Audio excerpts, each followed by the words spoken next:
Ang bagong scooter na ito ay isa sa pinakamalakas at in-demand na scooter sa market ngayon. Isa ito sa may posisyon na matatawag nating top of the line ng Yamaha. Naging popular ito dahil na rin sa taglay nitong sporty, modern looks na may pagka-edgy design. Ang motor na ito ay sinadyang buuhin na may pinagsamang sporty scooter at pangkarira na datingan. Welcome ulit sa ating panibagong video. Bago tayo magpatuloy, kung bago ka pa lang sa channel ko ay huwag kalimutan na mag-subscribe. Pakihit na rin ang notification bell icon para lagi kang updated sa ating mga bagong video upload. Isama mo na ring pindutin ang like button bilang suporta sa ating munting channel at huwag din kalimutang i-follow ang ating Facebook page. At sa mga nakasubscribe na, maraming salamat sa walang sawang pagsuporta. Inilabas din kamakailan ang bagong update ng motor na ito, na isa rin sa nangunang motorsiklong scooter ng Yamaha dito sa bansa. Ang concept naman ng motor na ito ay pang sporty scooter, medyo may pagka-sporty na din ang datingan ng motor na ito. Kaya naman marami din talaga sa mga kababayan natin na wala sanang planong magmotor, pero napapabili na din talaga sa scooter na ito, dahil nga sa angking karisma ng motorsiklong ito.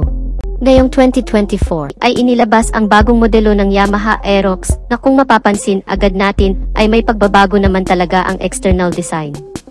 Meron na itong new looks, new design sa kanyang mga color variation, with new generation decals or sticker design na sinasabay na sa makabagong henerasyon natin ngayon at tinatarget ang mga kabataan sa kapanahunan natin ngayon. Isang napakagandang color combination na malamig sa mata at pangyong professionals talaga ang datingan. At kung susuriin natin ang overall engine specification ng scooter na ito, ay andyan pa din naman ang overall engine specs na powered by 155 cubic centimeter engine displacement, naka 4-stroke single cylinder, single overhead cam, at naka 4 valves na ang makina nito. At syempre isa sa nagpapaganda sa makina ng Yamaha ay ang kanyang Blue Core technology, na kung saan tinutulungan ito na mas mapalakas at mas mapaganda ang performance ng makina. Ito rin ang dahilan kung bakit napakatipid ang pagkonsumo sa gasolina ng motorsiklong ito. At syempre hindi pa rin mawawala ang VVA o Variable Valve Actuation. Ito rin ang dahilan kung bakit na-maintain ng motor na ito ang fuel consumption na nakasaad sa mesmong detalye nito. Masabak mo man ito sa paahon, malulubak o city riding, ay parihong-pariho lang din ang ikokonsumo sa gasolina nito. At isa rin sa nagagawa ng Variable Valve Actuation ay ang pagpapalakas ng engine performance sa balansing pagkonsumo ng gasolina. Naka-liquid cool type din ang cooling system nito, kaya mas tumatagal at mas agresibong gamitin sa mga long ride dahil sa naka-liquid cool type na ang cooling system nito. Meron naman itong compression ratio na 11.6:1. Napakaganda talaga ng performance ng Yamaha Aerox. Isa din talaga ang scooter na ito na nagustuhan ng ating mga riders dito sa ating bansa. Dahil pagdating naman sa maximum power nito, ito ay may 15.1 horsepower at 8,000 revolution per minute. Habang ang maximum torque naman nito ay nasa 13.9 Newton meter of torque at 6,500 revolution per minute. At ang average top speed naman ng scooter na ito ay pumapalo sa 118 to 124 km per hour. So overall ay wala namang nabago sa engine specs, performance at sa overall details ng makina nito.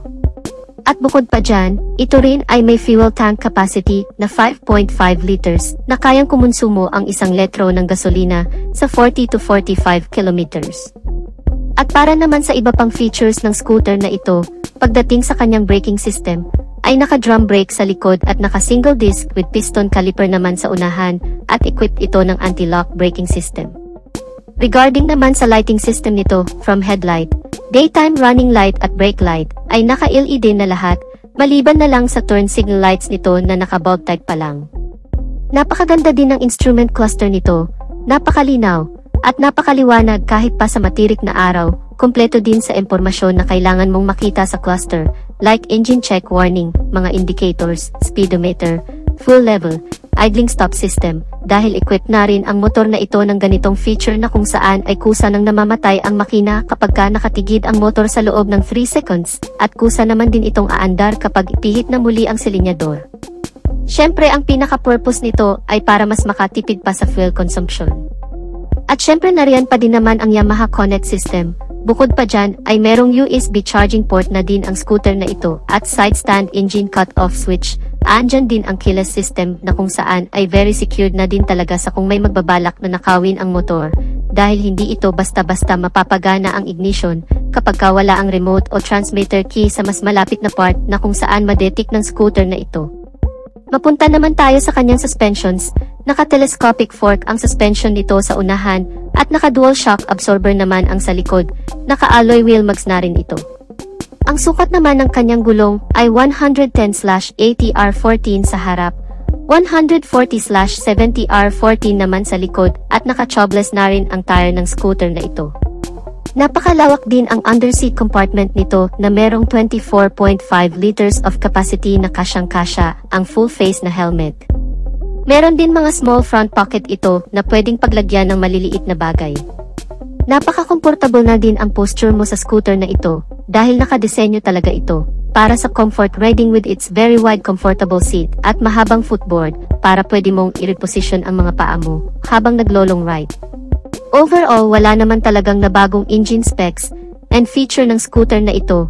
Ang na-update lang ay ang color variation nito with its decals and sticker design na mas naging aggressive pang tingnan at mas naging modern looks para sa mga nangangarap pang magkaroon ng scooter motorcycle. At meron naman itong suggested retail price na 118,000 to 125,000 pesos. Depende sa variation at dealer na mapagkukunan nyo sa scooter na ito. Dahil ang presyong iyan ay maari pang tumaas, depende na rin sa tubo na ipapatong nila. Itong Yamaha Aerox 155 ay isa na rin talaga sa kasangga ng isa pang 155 ng Yamaha sa Pilipinas, ang Yamaha NMAX sa pagsikat ng Yamaha motorcycle dealer dito sa Pilipinas. At sa tingin ko ay medyo malapit-lapit na rin ang pag-upgrade nila sa mesmong engine nila, paniguradong mas tataasan pa nila ito. Dahil sa ito talaga ang inaabangan at hinahanap-hanap ng mga consumer sa ngayon, ang pag-update ng hindi lang sa external looks, kundi pati na rin sa internal specs and features nito. So dito na natin tatapusin ang video natin mga ka-Wizard Moto. Sana nagustuhan ninyo ang video, at kung nagustuhan nyo ay pakipindot ang like button bilang suporta na rin sa ating channel, at sa mga hindi pa nakasubscribe ay inaanyayahan ko kayo kapatid na mag-subscribe sa aking channel, para lagi tayong updated sa mga videos na i-upload ko pa. Maraming salamat sa walang sawang pagsuporta. Ride safe and God bless.